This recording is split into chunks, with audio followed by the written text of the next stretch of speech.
शहीद अजय कुमार जी को जय हिंद, जय हिंद सर, जय हिंद, जय हिंद, जय हिंद। शहीद अजय कुमार जी को शीश झुका के प्रणाम करता हूं और शहीद वीरांगना और शहीद की माता जी, पिताजी, शहीद परिवार, उनको भी जय हिंद करके सलूट देता हूं। और हमारे मंच पे और भी शहीद परिवार यहाँ विराजमान है, उनको भी सबको हाथ जोड़ के प्रणाम करता हूं। आज के इस कार्यक्रम की अध्यक्षता कर रहे आदरणीय सतीश जी पूनिया साहब और इस कार्यक्रम के मुख्य अतिथि आदरणीय राजेंद्र जी राठौड़ साहब। ये दोनों ही व्यक्ति ऐसे योद्धा हैं कि राजस्थान में भारतीय जनता पार्टी के लिए आदरणीय सतीश जी, आप और हम सब देखते थे, रात दिन पार्टी को खड़ा करने में बहुत शानदार काम किया, आज भी लगे हुए हैं। और आदरणीय राजेंद्र जी राठौड़ 7 बार चुरू से विधायक जीते, कंटिन्यू, बहुत बड़ी बात है। और ये हमेशा ही चिंतन करते रहते हैं पार्टी के लिए कि हमारी पार्टी आगे कैसे बढ़े, कैसे हो। विपक्ष में भी, अखबारों में, टीवियों में अपन देखते हैं कितनी शानदार भूमिका निभाते हैं राजेंद्र जी, आदरणीय राजेंद्र जी राठौड़ साहब। आदरणीय हमारे यहाँ के अध्यक्ष जी पवन कुमार जी मांडिया साहब, आदरणीय सोमकांत जी भाई साहब, आदरणीय हमारे प्रदेश में मंत्री मधु जी कुमार साहब, आदरणीय हमारे किसान मोर्चा में उपाध्यक्ष डॉक्टर सुमन जी, और हमारे आदरणीय विक्रम जी जो इस प्रोग्राम में बहुत शानदार भूमिका बना रहे हैं निभाई। और मंच पे विराजमान हमारे चूरू से पधारे हरलाल जी चौधरी साहब जो जिला प्रमुख रहे, बड़े शानदार जिला प्रमुख रहे इन्होंने, आदरणीय हरलाल जी, आदरणीय हमारे पूनिया जी, एक पूनिया जी और बैठे आगे दिसंबर जी, रात दिन झुंझुनू पार्टी के लिए काम करते रहते हैं आदरणीय वो, और सभी गणमान्य व्यक्ति मेरे सामने विराजमान और खड़े सभी गांव के आसपास से पधारे बुजुर्गों, नौजवान दोस्तों, माताओं, बहनों, प्यारे प्यारे बच्चों, और हमारे सभी सैनिक और हमारे सैनिक कल्याण अधिकारी जी जयराम जी सामने विराजमान है, पूर्व सैनिक कल्याण अधिकारी जी, पूरी सैनिकों की टीम जो नौलगढ़ में इतने सैनिक है जिसका कोई मुकाबला ही नहीं बचे थे। झुंझुनू जिला हिंदुस्तान में वो जिला है, एकमात्र एक जिला जिसमें शहीद सबसे ज्यादा, जिसमें गौरव सेनानी सबसे ज्यादा, जिसमें वर्तमान सैनिक सबसे ज्यादा। तो झुंझुनू जिला तो एक वो जिला है, बहुत से लोग कोई तीर्थ यात्रा करने गंगा जी जाते हैं, कोई कहाँ जाते हैं, अपने कई स्थान है वहां जाते रहते हैं। और मैं आपको प्रार्थना करता हूँ कि झुंझुनू जिला में जो शहीद है, किसी को यदि कोई यात्रा करनी हो तो इनके चेहरे में परिक्रमा दे लो, इससे बड़ी यात्रा धरती पे कोई है ही नहीं। बहुत शानदार काम है, इससे बढ़िया कोई काम नहीं हो सकता। मैं जहां जाता हूं सब जगह हाथ जोड़ के प्रार्थना करता हूं कि ये शहीद जो है ये देवताओं के देवता है, इनसे बड़ा देवता धरती पे और कोई नहीं है। और ये इसलिए कहता हूं कि मेरे कहने से कोई नहीं मानेगा, लेकिन आप इतिहास को पढ़ोगे, इतिहास को देखोगे, समझोगे तो आप भी मेरी भाषा बोलने लग जाओगे। मैं आपको निवेदन कर रहा हूं, 135 करोड़ का देश है, इस देश में जितने मंदिर बने हुए हैं और उन मंदिरों में जितने भी देवता विराजते हैं उनका आप इतिहास उठा के देखना, एक भी ऐसा कोई देवता नहीं कि देश के लिए वो शहीद हुए। फिर भी अपन पीढ़ी दर पीढ़ी देवताओं के रूप में उनको पूजते हैं, मानते आए हैं। उसका कारण एक ही है कि जब जब हिंदुस्तान पे कोई परेशानी आई तो वे भी आपकी हमारी तरह से मनुष्य थे, लेकिन उन्होंने देश हित में वातावरण बनाया, देश हित में काम किया, इसलिए आज उनको अपन देवताओं के रूप में पूजते हैं। लेकिन आज जो अजय जी शहीद मूर्ति का अनाउंस किया, इन्होंने तो देश के लिए जान निछावर किए, इसलिए मैं सबको प्रार्थना करता हूं कि इनसे बड़ा देवता कोई धरती पे हो ही नहीं सकता।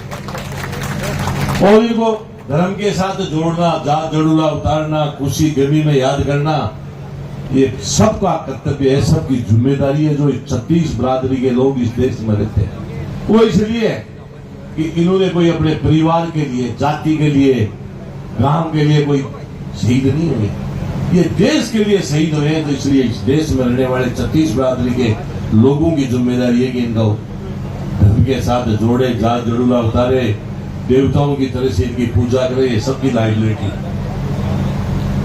सभी गांव के लोग, मैं समझता हूं मोजीज लोग या विराजमान, मैं आपको भी सबको हाथ जोड़ के प्रार्थना कर रहा हूं कि आप लोगों को बैठ के मंच पे, दरी पे एक सिस्टम तय करना चाहिए कि हमारे गांव से जब भी कोई बारात चढ़ेगी तो सबसे पहले दूल्हा सईद के यहाँ भोग लगाएगा, उसके बाद में यहां से बारात जाएगी। ये सिस्टम बनाना चाहिए। दुल्हन लेके वापसी अब जब गांव में घुसते हैं तो घर में प्रवेश करने से पहले दूल्हा और दुल्हन सईद के यहाँ आशीर्वाद ले और उसके बाद में अपने परिवार में जाए। सही सच्ची श्रद्धांजलि वही होगी। इस प्रकार का काम अपन को सबको करना चाहिए, करना पड़ेगा। समय ऐसा आ रहा है तो इसलिए मैं आपको निवेदन करता हूं कि इनको इस प्रकार से अपन को देवताओं की तरह पूजना और जात जड़ूला उतारना अपना कर्तव्य है। माता बहने या विराजमान है खूब सारी संख्या में, आपको विशेष तौर से मैं हाथ जोड़ के प्रार्थना करता हूं, जब भी आपकी कोई गाय, भैंस, बकरी छोटी मोटी बीमार हो जाए, दूध नहीं दे, तो मैं आपको प्रार्थना करता हूं कि एक नारियल ला करके दुकान से और अपने घर में रख लेना और अपने मन में तय कर लेना कि हमारी यदि ठीक हो जाएगी, दूध दे देगी, तो ये नारियल हम सईद के जाके चढ़ाएंगे। आप प्रयास करना, आपको 100% फायदा मिलेगा, मैं गारंटी के साथ कह रहा हूं। साल में एक बार परीक्षा आती है, मात्र एक बार। जब परीक्षा का समय है तो सब जो यहाँ बैठे हैं अभिभावक, उनकी जिम्मेदारी है। और ये जो बात मैं आपके सामने रख रहा हूं, ये भाषण नहीं दे रहा हूं, बहुत बड़ा फायदा उठाया जा सकता है। परीक्षा का समय है तो उस टाइम पे सबकी जिम्मेदारी है कि बच्चे स्कूल में जाने से पहले सब समझाएं उनको कि बेटा नहा धो के सबसे पहले शहीद के स्मारक के ऊपर भोग लगाना और उसके बाद में परीक्षा देने के लिए जाना। आजकल के बच्चे अच्छे नंबर ला रहे हैं, सबको पता है, लेकिन ये भी सबको पता है कि संस्कार धीरे धीरे अपने ओरिजिनल संस्कार खोते जाने। जो बच्चा आकर के यहाँ शहीद के भोग लगाएगा उसका अंदर से ये हृदय परिवर्तन होगा, और जिस बच्चे का हृदय परिवर्तन होगा उसका ऑटोमेटिक माइंड वॉश होगा, और जिस बच्चे का माइंड वॉश हो उस टाइम पे वो पेपर लिखेगा, परीक्षा देगा, तो 65 वाले के 95% नंबर आएंगे। आप चाहे प्रयास करके देखिए। तो इस प्रकार के प्रयास अपन को सबको करना चाहिए। और ये क्यों करना चाहिए, इसका एक उदाहरण और दे रहा हूं आपके सामने। आज के 1400 साल पहले पूरे विश्व में कोई निवाज को जानता भी नहीं था कि निवाज भी कोई चीज होती है। जो मोहम्मदन भाई अपने निवाज अदा करते हैं उनके बारे में बता। और आज पूरे विश्व के अंदर एक भी ऐसी कंट्री नहीं जहां मोहम्मदन निवाज अदा नहीं करे, नहीं पढ़े। ये मोहम्मदन के जो बुजुर्ग थे, बड़े होशियार थे, एडवांस थे उस जमाने में। इस रामदेव बाबा जो योगा बताता है, और भी बहुत सारे बाबा ऐसे, बहुत सारे लोग ऐसे जो योगों का काम करते हैं, उस योगा को हाईजेक करके और पूरे विश्व के अंदर उसको निवाज का नाम दे दिया और पूरे विश्व में अपने जाति के लोगों को समझाने में कामयाब हो गए। एक अपने सुबह आस्था चैनल आता है, आप देखते हो तो बहुत बढ़िया, नहीं एक बार मेरे कहने से जरूर देखना। उसके अंदर जो आस्था चैनल पे योगा बताते हैं, योगा सिखाते हैं, योगा कराते हैं, उसको बारीकी से देखना। एक निवाज पढ़ने वाले व्यक्ति को आप बारीकी से देखना। सेम एक ही चीज है, वो भी योगा है, वो भी निवाज है, वो भी आसन है, उसमें कोई अंतर नहीं है। भगवान किसी की उम्र नहीं लिखता है।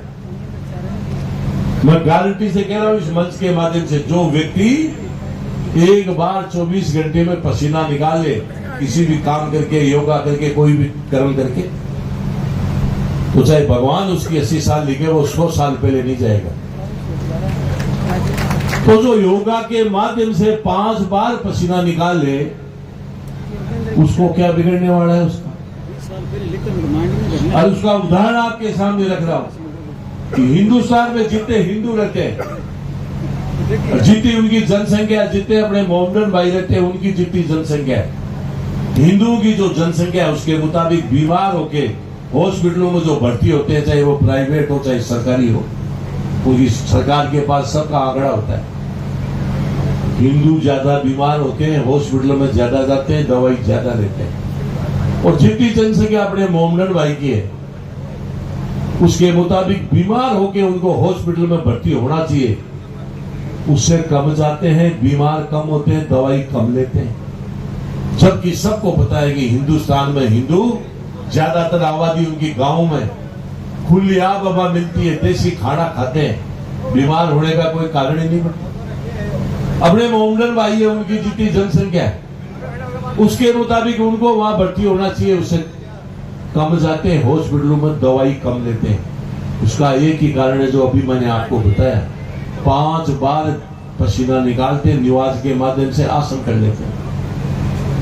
तो जो व्यक्ति 5 बार योगा करेगा उसका क्या बिगड़ने वाला है? तो इसलिए मेरी सबको प्रार्थना है कि किसी न किसी रूप में, और ये विषय मैंने आपके सामने इसलिए रखा है कि उन्होंने धर्म के साथ जोड़ा, इसलिए आज पूरे विश्व में उनके समाज को फायदा हो रहा है। जब तक इन शहीदों को अपन धर्म के साथ नहीं जोड़ेंगे, इस देश का भी भला नहीं हो सकता और आपका हमारा भी भला नहीं हो सकता। इसलिए मेरी सबको प्रार्थना है कि इनको धर्म के साथ जोड़ना चाहिए, जात जोड़ना करना चाहिए। जीवन में मनुष्य के 3 पन्ने होते हैं। पहला पन्ना वो होता है कि मनुष्य इस धरती पे जब पैदा होता है तो उस पन्ने पे ऑटोमेटिक अंकित होता है कि इस तारीख को वो पैदा हो, लड़का लड़की नाम तो अपने बाद में खड़ा।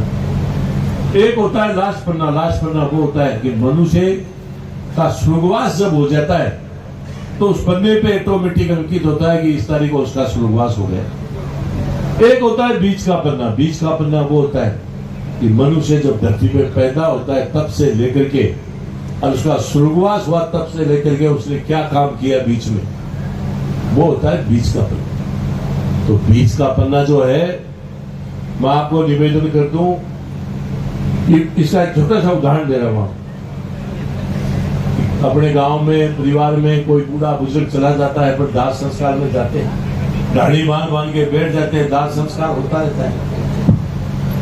लेकिन वो जो दाढ़ी बांध के बैठते हैं वो चर्चा करते हैं, उस पन्ने को पढ़ते हैं। जो वो पन्ना बता रहा कि वो आप बैठे बैठे पन्ने को पढ़ते रहते हैं कि पन्ने पे जो कर्म किए हुए थे, कर्म लिखे हुए हैं, उसको वहां चर्चा करते हैं। आदमी बहुत भला था, न्याय की बात करता था, गांव में सेवा करता था, ऐसे इस प्रकार से लोगों की खूब मदद करता था कि उसके कर्म किए हुए हैं। और हर गांव के एक आधा उठाईला भी आपको तैयार मिलेगा। तो सारा गांव ने टाँके डोरा के गणा, थाना में गणा, तहसील में गणा, कटेर गणा, कोई की शिकायत करे, गांव ने आराम से बोले बयान को आदमी जब जाए ने परिवार के नाते, कड़सी के नाते दाह संस्कार में अपन जाना पड़े। लेकिन वे जगह डाणी बाल बाल बेटे की जगह धीरे धीरे चर्चा करे, बढ़िया नहीं सकता ना जाए, वो चलेगी, सारा गांव ने दुखी रहा। तो मेरा निवेदन ये है कि मनुष्य जीवन बहुत मुश्किल से मिलता है। यदि आप मदद कर सकते हो किसी की, करना चाहिए। नहीं भी कर सकते तो किसी को परेशान नहीं करना चाहिए, ये मेरी प्रार्थना है।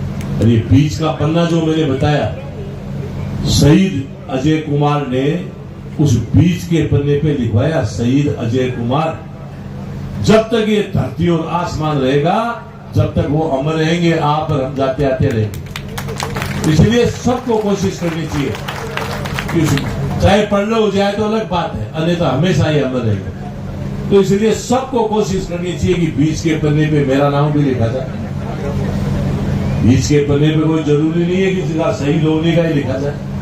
बीच के पन्ने पे ऐसे लोगों का नाम भी लिखा जाता है जो कोई IAS बन गया, IPS बन गया, हाई कोर्ट, सुप्रीम कोर्ट, जज, कर्नल, मेजर, जनरल, जो बड़ी पोस्ट पे जो लोग जाते हैं उनका भी सबका नाम बीच के पन्ने पे लिखा जाता है। चाहे सरकार किसी की भी आए, किसी की भी जाए, लेकिन उस पन्ने को पलटेंगे तो उनका नाम भी हमेशा उसमें अंकित रहेगा। तो इसलिए मैं सबको प्रार्थना करता हूं कि ये टाइम जो है, ये जमाना जो है, ये सारा का सारा समय शिक्षा का है। जिस परिवार में शिक्षा नहीं है उसका जीवन बिल्कुल खत्म है।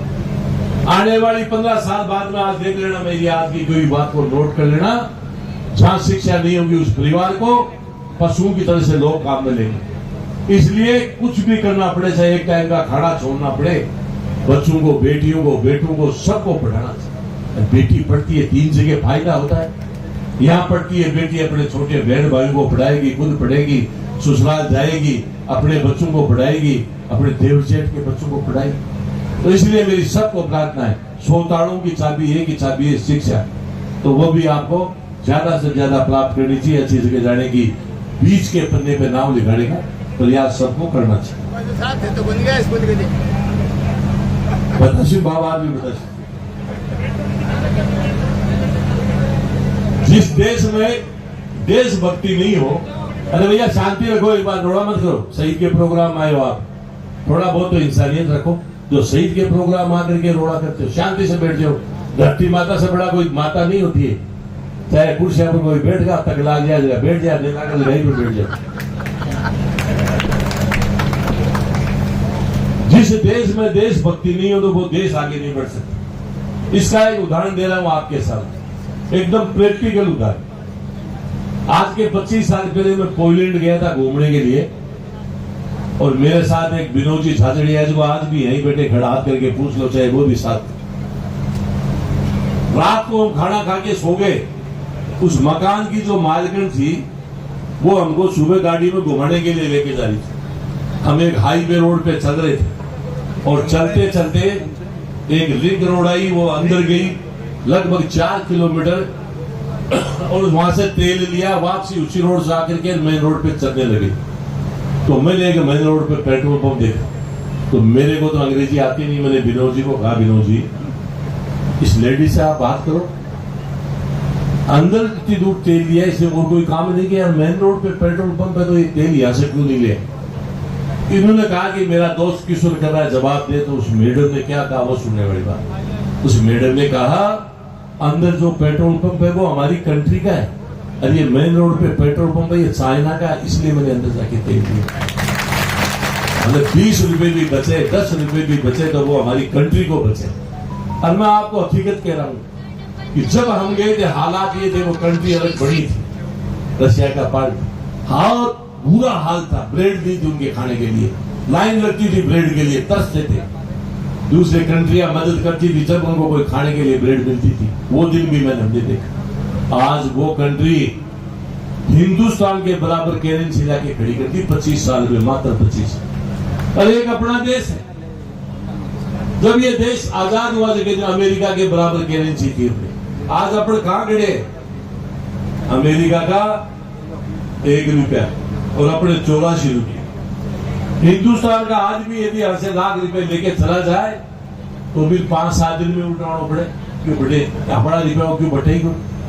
और अमेरिका को आदमी लाख रुपया ले रहा है, एक मन आता नहीं घूमे, 1 रुपया का 84 रुपया मिले, और आप हाथ जोड़ा खड़े ना, पधारो मगाड़ी उठ। ये हाल किसने किया? मैं कभी भी मंच पे कोई भी पार्टी की बात नहीं करता, लेकिन एक बात आपको जरूर निवेदन कर रहा हूं, इसको आप भी बारीकी से नोट कर लेना, देख लेना, कि जब कभी भी कोई हिंदुस्तान का इतिहास लिखा जाएगा तो जिन्होंने 60 साल राज किया है, उस टाइम के ब्यूरोक्रेसी के लोग हो, चाहे पॉलिटिकल लोग हो, उनको ये देश की जनता माफ नहीं करेगी, बख्शेगी नहीं। कहां 84 रुपया, कहां 1 रुपया, अंदाज लगाइए। तो ये मैनेजमेंट पे बहुत फर्क पड़ता है। जो मैनेजमेंट करता है, मैनेजमेंट का काम करता है, उसका सिस्टम पे बहुत फर्क पड़ता है। तो इसलिए इन्होंने देश का भट्टा बिठाया।